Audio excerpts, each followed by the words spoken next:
कंगना रनौत क्या चुनाव हार रही हैं?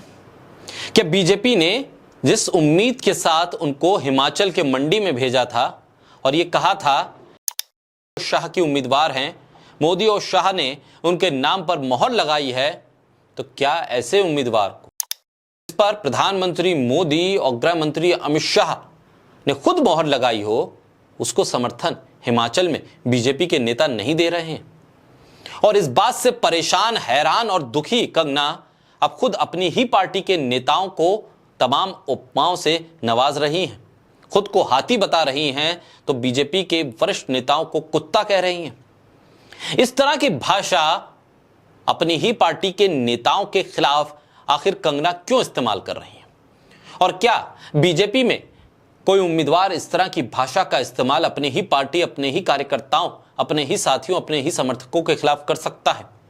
क्या बीजेपी में कुत्ता शब्द इस तरह से इस्तेमाल किया जा सकता है अपनी ही पार्टी के नेताओं के खिलाफ? क्या इसको अनुशासनहीनता कहा जाए या फिर बस जबानी या बड़बोलापन? बीजेपी के तमाम सीनियर नेता इस पर अपनी राय क्यों नहीं रख रहे हैं? गोदी मीडिया इस पर चर्चा क्यों नहीं कर रहा है कि कंगना ने अपनी ही पार्टी के नेताओं को कुत्ता कह दिया? आखिर क्यों बीजेपी का आला कमान इस बात का नोटिस नहीं ले रहा है कि कंगना इतनी परेशान कैसे हो गई हिमाचल में कि अपनी ही पार्टी के नेताओं को कुत्ता बता रही हैं?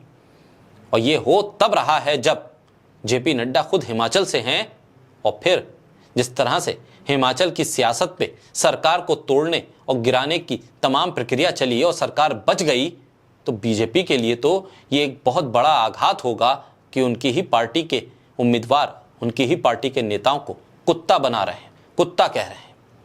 हिमाचल भाजपा के वरिष्ठ नेताओं को कुत्ता और खुद को हाथी कह रही हैं कंगना रनौत। क्या सच में मंडी भाजपा के नेता इस बयान के बाद भी कंगना के साथ खड़े होंगे? दरअसल कंगना रनौत से एक रिपोर्टर ने पूछा कि आपकी पार्टी के कुछ नेता आपसे सहज नहीं हैं, क्या आपने उनसे बात करने और उन्हें विश्वास में लाने की कोशिश की है? अब बहुत सीधा सा सवाल था कि कुछ लोग आपसे नाराज हैं, कुछ लोग आपसे बात नहीं कर रहे हैं, आपको समर्थन नहीं दे रहे हैं, तो नाराज लोगों को तो मनाना होता है। जाहिर सी बात है, कंगना हिमाचल के मंडी के उन लोकल लोगों से पहले टिकट ले आई जो वहां पर जमीन पर काम कर रहे थे। कुछ नाराजगी होगी, कंगना को कहना चाहिए था कि हाँ, मैं बात कर रही हूं, यह बात हो चुकी है, मैं उनको मनाऊंगी, नाराजगी दूर करने की कोशिश करूंगी। लेकिन कंगना, उन्होंने क्या कहा? उन्होंने कहा कि ऐसा कुछ नहीं है, जब एक हाथी चलता है तो कुत्ते भौंकने लगते हैं। अब इसमें वो खुद को हाथी मान रही हैं या बीजेपी के नेताओं को कुत्ता कह रही हैं, इस पर व्याख्या संदर्भ सहित तो खुद कंगना रनौत ही कर पाएंगी। लेकिन सीधे तौर पर बीजेपी के नेताओं से जुड़ा हुआ यह सवाल और कंगना के साथ उनकी नाराजगी का सवाल, जिस पर कंगना ने खुद को हाथी और बीजेपी के नेताओं को शायद कुत्ता करार दे दिया। एक तरफ तो कंगना को चुनौती कांग्रेस के उम्मीदवार विक्रमादित्य से मिल रही है, तो वहीं दूसरी तरफ बीजेपी के नेता कंगना की उम्मीदवारी के विरोध में शुरुआत से ही हैं।